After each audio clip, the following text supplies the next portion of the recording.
عید کی جو رات ہے وہ بھی بڑی قبولیت کی رات ہے. ہمارے نبی کا ارشاد ہے من قام لیلۃ العیدین لم یمت قلبہ یوم تموت القلوب. جو شخص عید کی 2 راتوں کو جاگے گا، عید کی 2 راتوں کو جاگے گا، 2 راتوں سے مراد عید الاضحیٰ کی رات اور عید الفطر کی رات. ان 2 راتوں میں عبادت کرے گا، ان 2 راتوں کو جاگے گا. جاگنے سے مراد ساری رات ضروری نہیں ہے، ساری رات کریں تو بہت اچھا، ساری رات نہیں تو کچھ حصہ. جو ان 2 راتوں میں عبادت کرے گا، ہمارے نبی نے فرمایا جب دنیا کے انسانوں کے دل دنیا کی محبت سے مردہ ہو جائیں گے، اس کا دل مردہ نہیں ہوگا، اللہ اس کے دل کو زندہ رکھیں گے. اس لیے عام طور سے عید کی رات کو لوگ عبادت نہیں کرتے. اعتکاف والے بھی چاند نظر آتے ہی بھاگتے ہیں گھر کی طرف، پھر رات کو دیر تک گھر میں گپیں لگاتے ہیں، پھر دیر سے آ کے مسجد میں سو جاتے ہیں، پھر فجر میں اٹھتے ہیں. ایسے نہ کریں، ایسے مت کریں. عید کی رات کو ضرور عبادت کریں، عید کی رات کو ضرور عبادت کریں.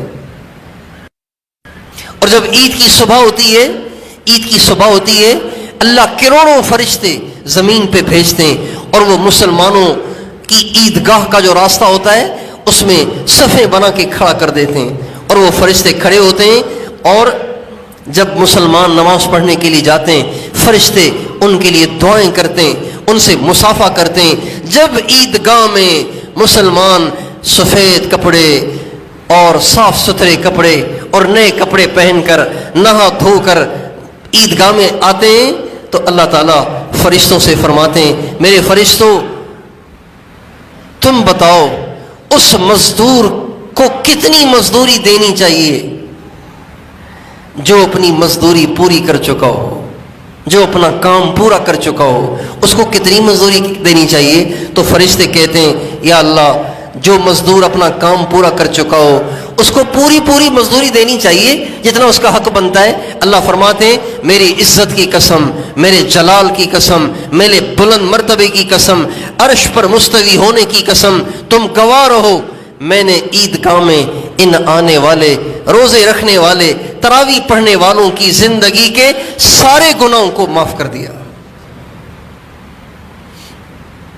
یہ تو فرماتے ہیں فرشتوں سے.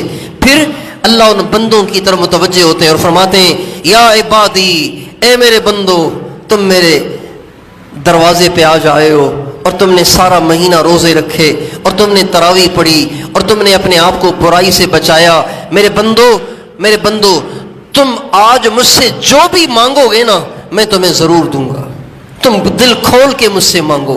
چنانچہ بندے جتنی دعائیں کرتے چلے جاتے ہیں اللہ ان کی دعائیں قبول کرتے چلے جاتے ہیں. پھر فرماتے ہیں اگر تم دنیا کی دعائیں کرو گے تو تمہاری مصلحت کو دیکھوں گا، تمہارے لیے بہتر ہوئی تو ضرور دوں گا اور بہتر نہ ہوئی تو اس کو مؤخر کروں گا، اور آخرت کے بارے میں جو سوال کرو گے پورا کروں گا.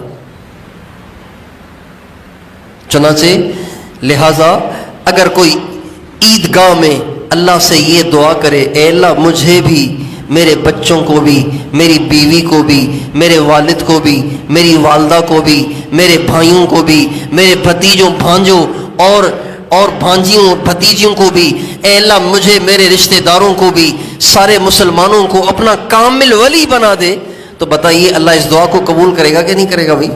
کیونکہ اللہ کہتے ہیں تم آخرت کے بارے میں جو سوال کرو گے پورا کروں گا. عیدگاہ میں جس نے اللہ سے کہا نا یا اللہ تیرا ولی بننا چاہتا ہوں، تجھ سے دوستی لگانا چاہتا ہوں، پیار کرنا چاہتا ہوں، تیرے نبی کا سچا عاشق بننا چاہتا ہوں، اللہ اس کی اس دعا کو قبول کرے گا کہ نہیں کرے گا؟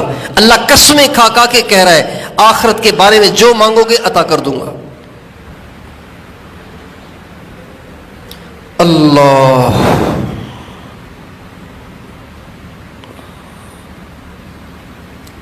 اس لیے ابھی بھی اللہ سے لینے کے مواقع باقی ہیں اور عید کی رات آ رہی ہے. ان مواقع کو ہم ضائع نہ کریں، ان کو گنوائیں نہیں، ان میں ضرور کمائیں. کیا خبر اگلے رمضان سے پہلے ہمارا دنیا سے جانا مقدر ہو؟ کس نے دیکھا ہے اگلا رمضان؟